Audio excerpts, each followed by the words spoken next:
ଛଖଣ୍ଡ କଳି କରିବ ସଂହାର, ଛକାରେ ଉତ୍କଳ ପୂର୍ବସାର। ଏଇ 26 ମସିହାରେ କ'ଣ ହବ ନା ଛଖଣ୍ଡ କଳି କରିବ ସଂହାର, ଛକାରେ ଉତ୍କଳ ପୂର୍ବସାର। ସବୁ ପ୍ରଥମ ଅକ୍ଷର ଆଜ୍ଞା ଛଅ ଛଅ। କଳି କ'ଣ କରିବ ନା 6 ଖଣ୍ଡ ରାଜ୍ୟ ସେ ସଂହାର କରିଦେବ। କେଉଁଠୁ 6ଟା ରାଜ୍ୟ ନା ଛକାରେ ଉତ୍କଳ ପୂର୍ବସାର। ଓଡ଼ିଶାର ପୂର୍ବ ଅଞ୍ଚଳରୁ ସେ 6ଟା ଜିଲ୍ଲା ନଷ୍ଟ କରିଦେବ। ଆପଣମାନଙ୍କର ଇଏ ଓଡ଼ିଶାର ଅଧେ ଅଞ୍ଚଳ ବୁଡ଼ିଯିବ। ତେଣୁ ଆପଣମାନେ 26 ମସିହାଟାକୁ ଟିକେ ସତର୍କତା ଅବଲମ୍ବନ କରନ୍ତୁ। ତୃତୀୟ ବିଶ୍ୱଯୁଦ୍ଧ ଆପଣଙ୍କର 2026 ମସିହାରେ ଆରମ୍ଭ ହେବ। ପ୍ରଥମ ବିଶ୍ୱଯୁଦ୍ଧ 1914ରୁ 1919 ମସିହା, ଦ୍ୱିତୀୟ ବିଶ୍ୱଯୁଦ୍ଧ 1939ରୁ 1946 ମସିହା, ଇଏ ତୃତୀୟ ବିଶ୍ୱଯୁଦ୍ଧ ମୋଟେ 13 ମାସ ହେବ। ଏହି ଭାରତ ସଙ୍ଗେ ପାକିସ୍ତାନଟି ରଙ୍ଗେ କାଶ୍ମୀର ପାଇଁ କରିବ ସମାରୋହର। କାଶ୍ମୀରକୁ ନେବା ପାଇଁ ପାକିସ୍ତାନ ଭାରତ ହାତରେ ଯୁଦ୍ଧ କରିବ। 2 ଥର ଯୁଦ୍ଧ ସରିଲାଣି ଆପଣମାନେ ଜାଣିଛନ୍ତି। ଏଇଟା ହେଉଛି ଶେଷ ଯୁଦ୍ଧ, ଯାହାକି ତୃତୀୟ ବିଶ୍ୱଯୁଦ୍ଧରେ ପରିଣତ ହେବ। 13 ମାସ ଚାଲିବ। 13 ମାସ ଚାଲିବ। ଏଇ ଯୁଦ୍ଧରେ ବହୁତ ଆକାଶରେ ଉଡ଼ୁଥିବ ବ୍ୟୋମଯାନ ମାଳ ମାଳ ହୋଇ, ବୋମା ବର୍ଷଣ ମାଡ଼ରେ ଭୟଭୀତ ହୋଇ, ହେଇ ହେଇ ହା ହା ଡାକିବ କୁକୁଆ, ଜୀବନ ବିକଳେ ଜନେ ଛାନିଆ ମାନିଆ। 2026 ମସିହାରେ। 26 ମସିହାର କେଉଁ ମାସଠୁ କିଛି ଅନୁମାନ ଅଛି କି ଆପଣଙ୍କୁ? ମୁଁ କହିଲି ଆପଣଙ୍କୁ ଏଇନେ ଗୋଟେ କଥା, 15/3/2026 ମସିହା ରବିବାର। 15/3 କଥା କହିଲି, ଆପଣଙ୍କର ଅଚ୍ୟୁତାନନ୍ଦ ଲେଖିଛନ୍ତି। ଆଜ୍ଞା। ଏବେ ଛାୟାସୁତ ରବି କୁମ୍ଭ ଘେନି ମିନରେ ପ୍ରବେଶ ହେବେ, ଧରଣୀ କମ୍ପିବ ନୁହେଁ ଭୂମିକମ୍ପ, ଦୁଷ୍ଟମାନେ ନାଶ ଯିବେ। ଛାୟାସୁତ ହେଉଛି ଶନି, ଯେତେବେଳେ ରବିଙ୍କୁ ତା ବାପାକୁ ସାଙ୍ଗରେ ନେଇ ଆସି ପହଞ୍ଚିବ କେଉଁଠି ମିନରେ। ଏଇଟା ହେଉଛି 15/3/2026 ମସିହା ରବିବାରେ। ସେଦିନ ଆପଣଙ୍କର ରବି କୁମ୍ଭରୁ ମୀନ ରାଶିକି ଯିବ। କିନ୍ତୁ 25/29/3ରୁ ଶନି ମୀନ ରାଶିରେ ଥିବ। ବାପ ପୁଅ ଯେତେବେଳେ ଏକାଠି ହେଇଯିବେ, ସେତେବେଳେ ଧରଣୀ କମ୍ପିବ। ଇଏ ଖାଲି ଓଡ଼ିଶା ନୁହଁ କି ଭାରତ ନୁହେଁ ଆଜ୍ଞା, ଇଏ ପୃଥିବୀ କମ୍ପମାନ ହେବ।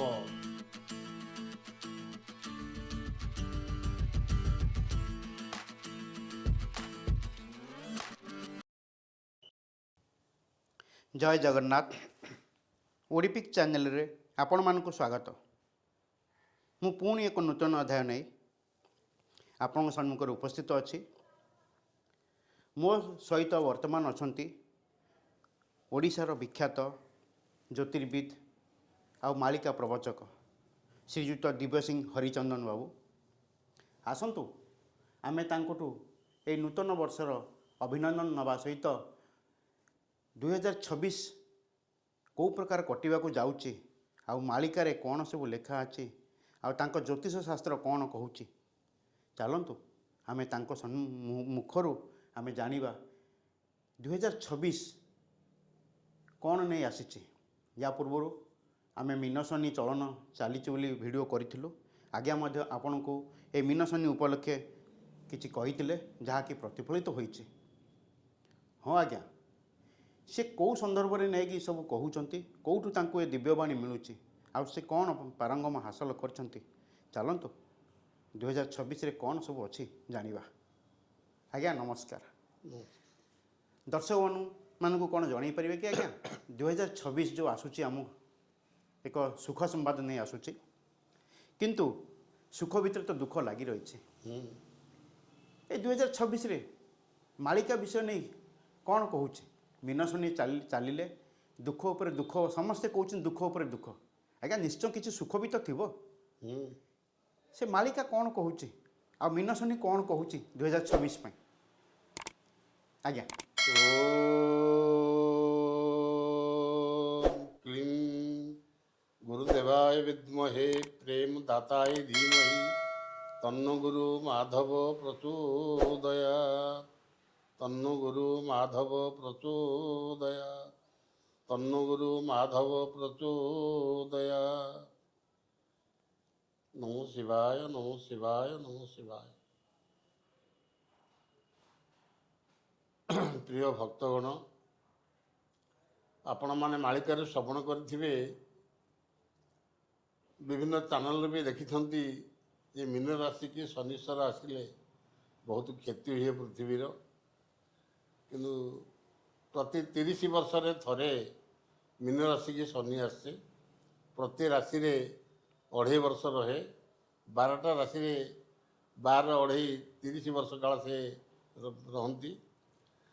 ତେଣୁ ଏ ବି ଯେଉଁ 2.5 ବର୍ଷ ମୀନ ରାଶିକି ଶନି ଆସିଲେ ଗତ 29/3/2025 ଠାରୁ 29/9/2027 ପର୍ଯ୍ୟନ୍ତ 2.5 ବର୍ଷ ମୀନ ରାଶିରେ ଶନି ଅବସ୍ଥାନ କରିବେ।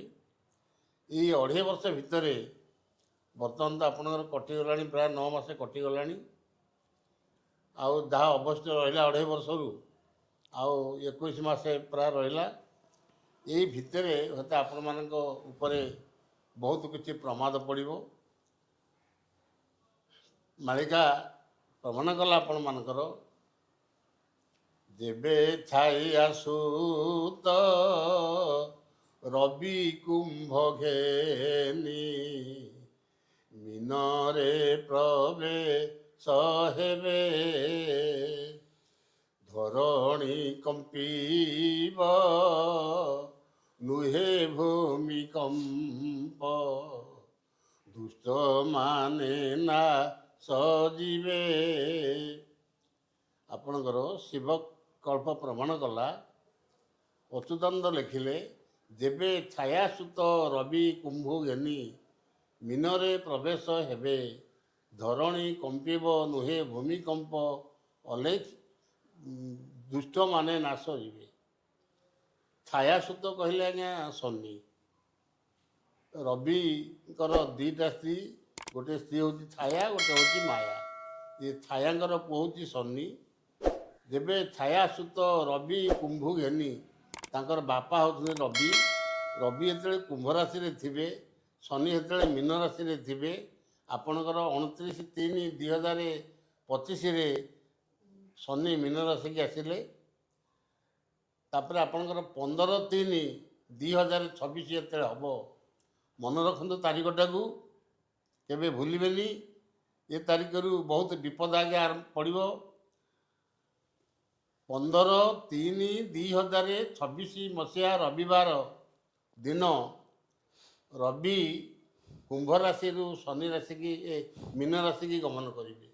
କୁମ୍ଭରୁ ଯେତେବେଳେ ମୀନକୁ ଶନି ସାଙ୍ଗରେ ମିଶିବେ ରବି, ସେତେବେଳେ କ'ଣ ହେବ ନା ଧରଣୀ କମ୍ପିବ ନୁହେ ଭୂମିକମ୍ପ, ଦୁଷ୍ଟମାନେ ନାଶ ଯିବେ। ପୃଥିବୀ କମ୍ପିବ, ଯେତେ ଦୁଷ୍ଟ ଲୋକ ସବୁ ମରିବେ।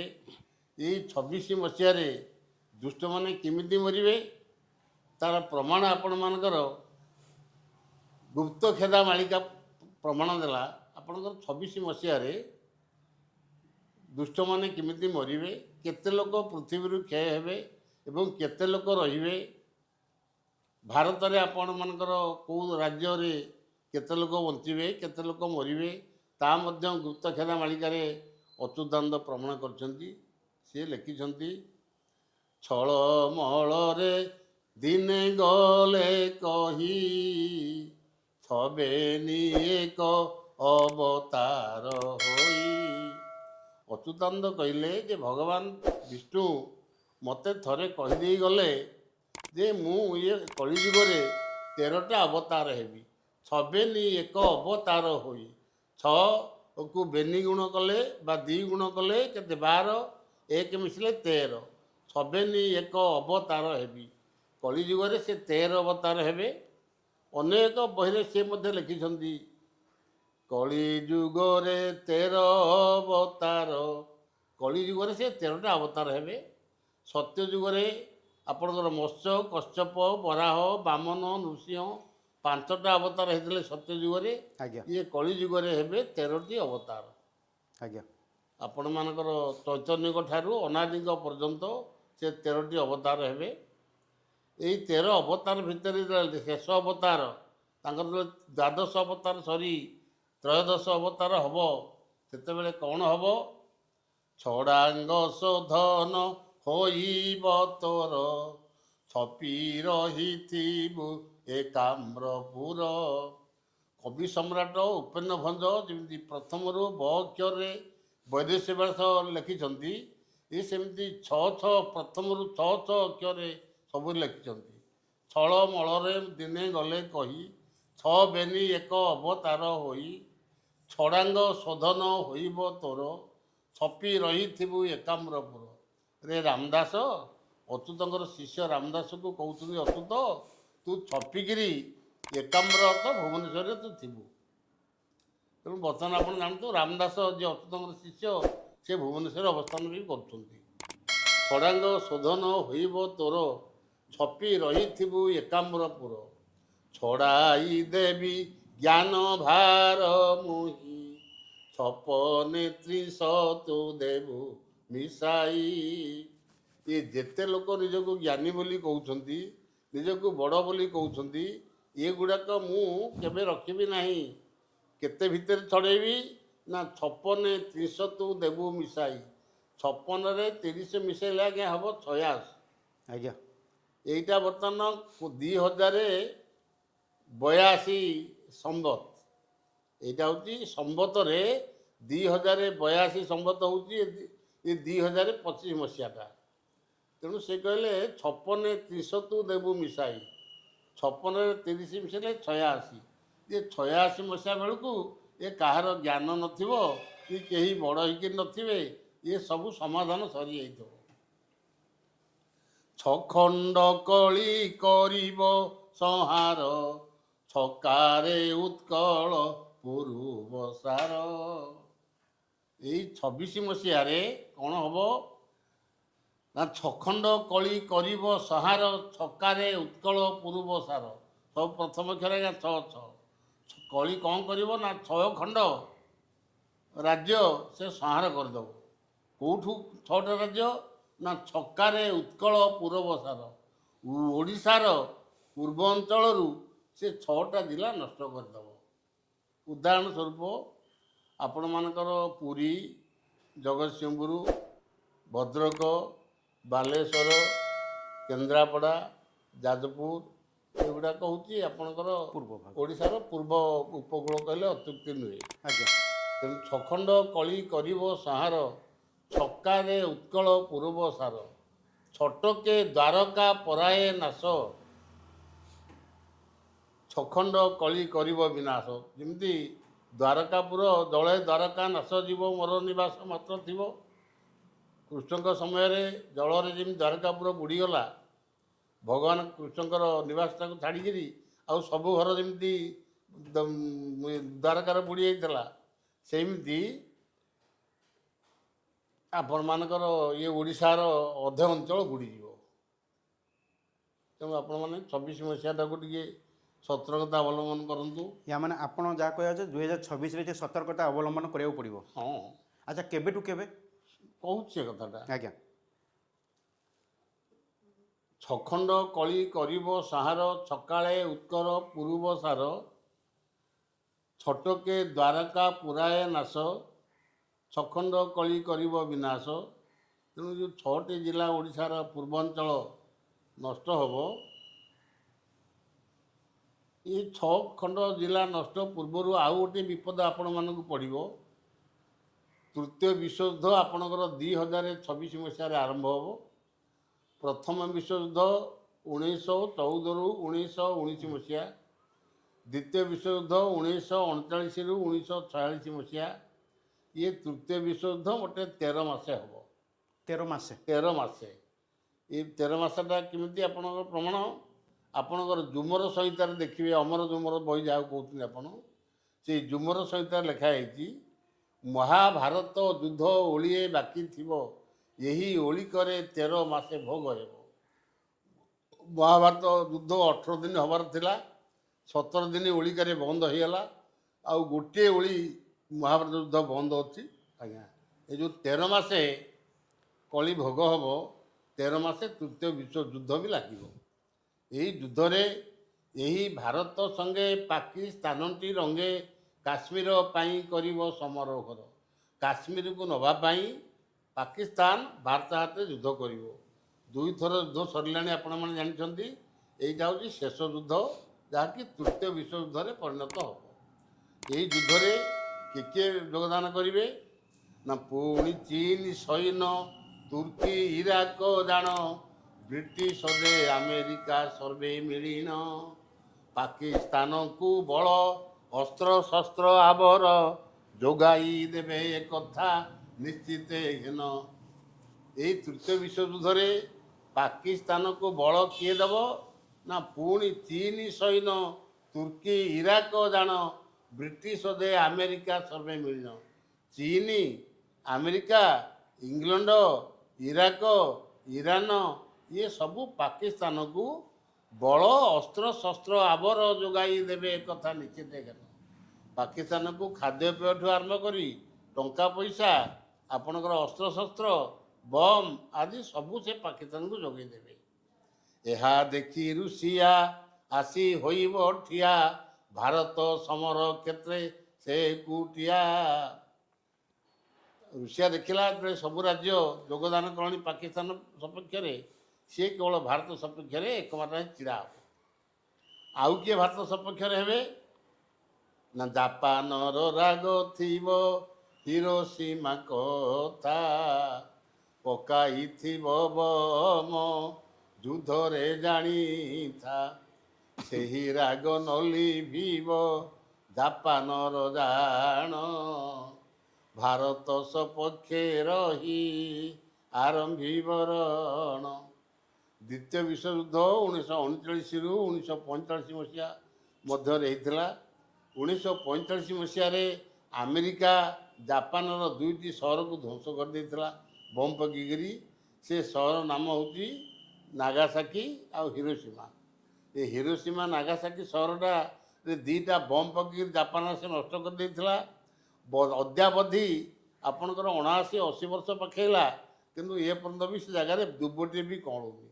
ତା ଚାରିପଟେ ଯେତେ ଗାଁ ଅଛି, ଗାଁ ମାନଙ୍କରେ ଯେତେ ପିଲା ଜନ୍ମ ହେଉଛନ୍ତି ସମସ୍ତେ ବିକଳାଙ୍ଗ ବି ହେଇଯାଉଛନ୍ତି।